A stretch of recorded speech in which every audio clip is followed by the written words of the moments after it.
was he but a beast of prey? Do they know who killed him? Not yet, they say, though they smoked him out for many a day. But they claim we hid him here. Here? Here in Ladice? Here in Ladice. If I knew where he hid, I'd not give him away. Yes, the whole town feels this way. But heavy's the price we'll have to pay if he's not found, I fear. How will it turn? I could not learn. My face is gray with fear. Reward! Reward! Reward! Reward! 200,000 crowns of gold for information leading toward the capture of the cowardly and ruthless killers of Reinhard Heydrich. Heydrich the Good, protector of young and old. Ah, Anna, my wife, we shall all pay dear that Hitler ever sent Heydrich here. The men and boys, we all must die and lie in the cold black ground. Out of this life so pretty and gay, we all must go, and no other way than death has ever been found. Sad shall I be to walk in the sun, and walk in the sun no more. But there's worse things than dying. There's worse things than dying. Though death be a trial sore. Now hold to your honor, my children all, for the sake of your mother and me. And hang to your courage, my children all, for the sake of your poor country. And you'll see it again. Rise free. They marched them out to the public square, 200 men in a row. And every step of the distance there, each stone in the road, each man to know. Into every alley and doorway was a carefree boy, not long ago. With boys of his age, he would hide and run and shout. In the days when everyone was safe, free, and school was out. Not very long ago. And he felt on his face the soft June air, and thought, this cannot be so. The women and children out in the square they marched. Thither they could plainly see how mighty a state is Germany, that can drag from his bed, unawake, unaware, unarmed. A man, to be murdered, where his wife and children must watch and see. They carted them off in a trucking cart, into Germany, into Germany. The wives to be slaves of German men, the children to start life over again. In German schools, to German rules, as butchers' apprentices, to hail and salute the mastermind of Hitler, butcher of humankind. They knocked on the door where a young wife bore, her first, her last man-child. She heard them coming down Wilson Street. She heard from the square the march of gunshots that told her her man was dead. And she bit and tied in a slippery knot the cord of fine man-child he'd got and slung him under the bed. There's nobody here but me, said she, and her eyes were bright and hot in her head. I'm far too sick of the fever, she said. Into Germany, to be marched or led. But the baby wailed from under the bed, and they by the heels with a harsh shout to drag him out. But the baby bled. So against the wall they banged his head while the mother clawed at their clothes and screamed and screamed and screamed till they shot her dead. Now, not a stake was left on the stone, nor the frame of a windowsill where a woman can lean in the dusk alone. In Ladice. Yet they say it stands there still. Good people all, from grace we call to you, so happy and free. Whether you live in a village small, or in a city with buildings tall, or the woody hills or the flat prairie, hear us speak, oh hear what we say. We are the people of Ladice. Hear us speak, oh hear what we say, who and where, soever ye be, unless ye would die as we.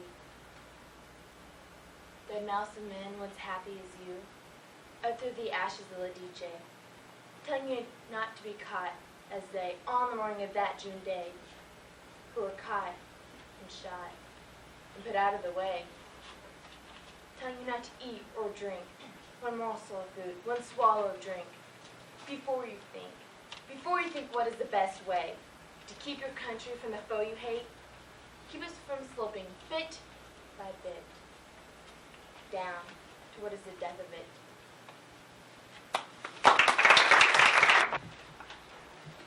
On April 29, 1992, a jury found 4 police officers not guilty of the beating of Rodney King, and the city of Los Angeles exploded. 3 days of burning, looting, and killing scarred LA. 1 month later, Anna Deavere Smith began to interview over 200 people who were somehow involved in this riot.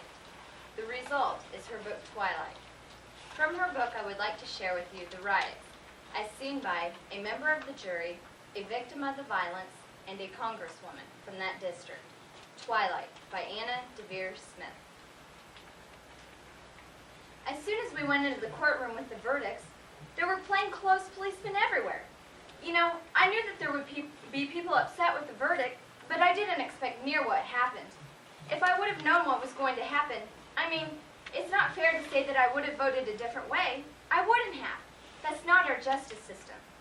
But I would have written a note to the judge saying, I can't do this because of what it put my family through.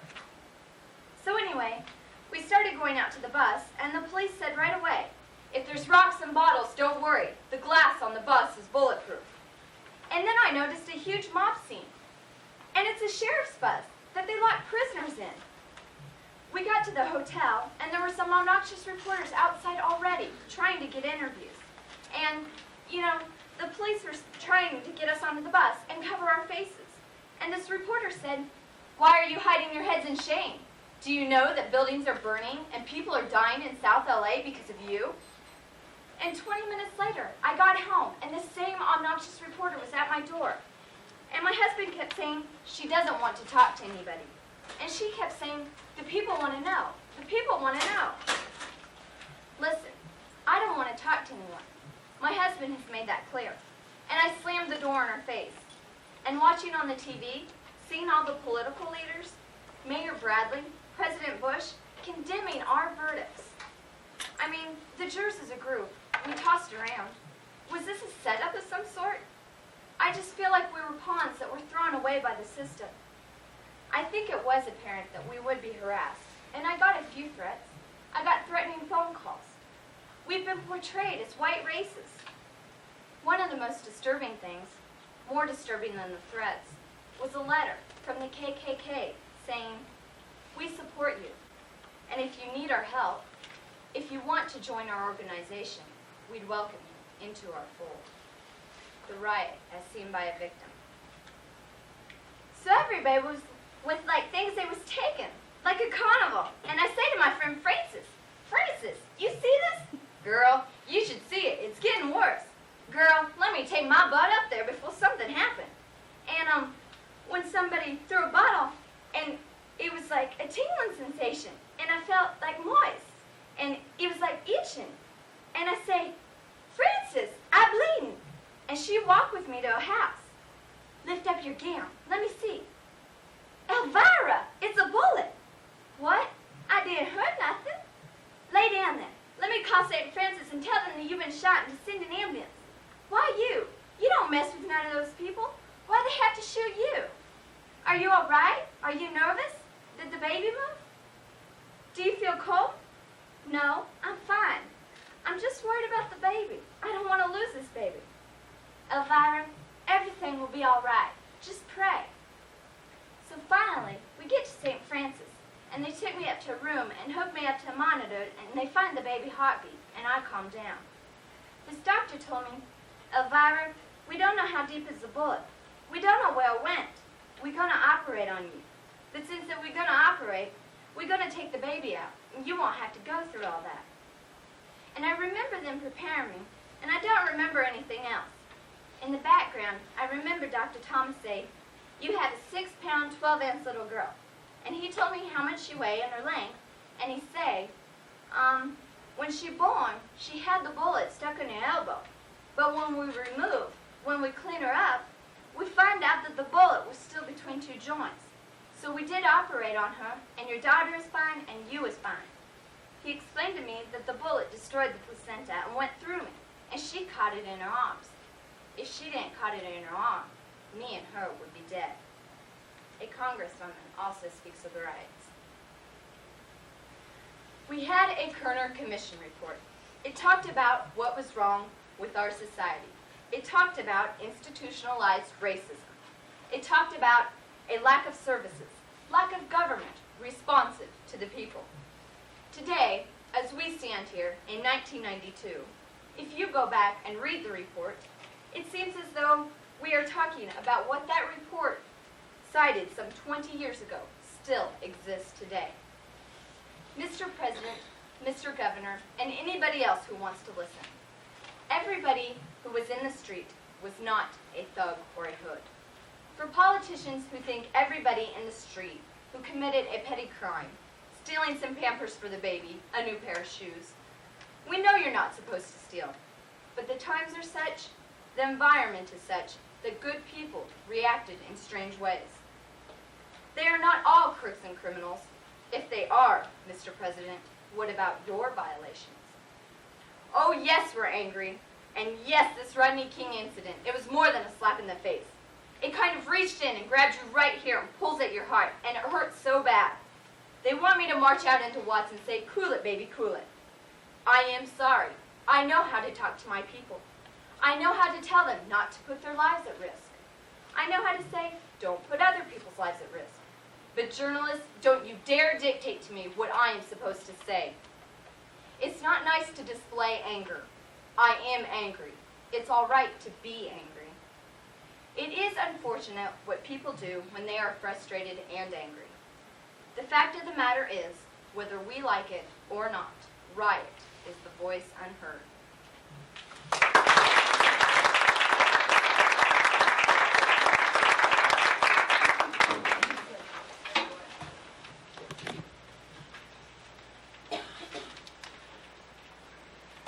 Color's all wrong. It looks like a speck pig blood all over my hand. I'm sure I have something that'll do. Do you have pink? Of course I have pink. It has to be delicate. If I don't have something, I'll send one of the boys to get you some delicate pink nail polish. Great idea, Mom. I'd like to see what Tommy'd pick out. I'm sorry the rain didn't hold off. I wish it was a prettier day. I love cloudy days. On cloudy days, I feel God's not trying very hard, so I don't have to either. Did you and Jackson do anything especially romantic last night after the rehearsal supper? We drove up to Frenchman's Point and went parking. Shelby! Then we went skinny dipping into things that frighten the fish. Shelby, really? Actually, we fought most of the time. What? Because I told Jackson I couldn't marry him. What? I've been so upset lately. Jackson and I have been going round and round since Dr. McCall told me at my last appointment that children are not possible. But Jackson said, shut up, don't be stupid. There's plenty of kids out there. We can adopt 10 of them. We can buy them if we have to. What Jackson said about children, about adoption, was wonderful and very wise. Not being able to have children is no disgrace. Shelby, did you hear what I said? Mama, I know all about adoptions, and I know the limitations of this body of mine. I wouldn't do anything stupid. Shelby is a diabetic and wanting to risk her life for children, much to her mother Mullins' discontent. Steel Magnolias by Robert Harlan. Mama, where is everybody? Shelby, I didn't think you were coming to town till after dinner. We got an early start because of the traffic. We wanted to drop in on Jackson's parents on the way up here. What a treat, honey. How are you? I'm so good, Mama. Just great. You look beautiful. Is Jackson here? Jackson and I have something to tell you. We wanted to wait till you and Daddy were together, but you're never together. So I guess it's every man for himself. I'm pregnant. Shelby, I'm going to have a baby. I realize that. Was that it? Is that all you're going to say? What do you expect me to say? Something along the lines of congratulations? Congratulations. Would it be too much to ask for a little excitement? Not too much. I wouldn't want you to break a sweat or anything. I'm in a state of shock. I didn't think... And June, oh, Mommy, you have to help me plan. We're going to get a new house. We're going house hunting next week. Jackson loves to hunt for anything. What does Jackson say about all this? Oh, he's very excited. He says he doesn't care whether it's a boy or a girl. But I know he wants a son so bad he can taste it. That's all he talks about, Jackson Latchery Jr. But does he ever listen? I mean, when doctors and specialists give you advice. I know you never do, but does he? I guess since he doesn't have to carry the baby, it doesn't concern him. Mama, don't be mad. I couldn't bear it if you were. It's Christmas. I'm not mad, Shelby. It's just hard. I didn't think that... I don't know. What about the adoption proceedings? You filed so many applications. Mama, it didn't take us long to see the handwriting.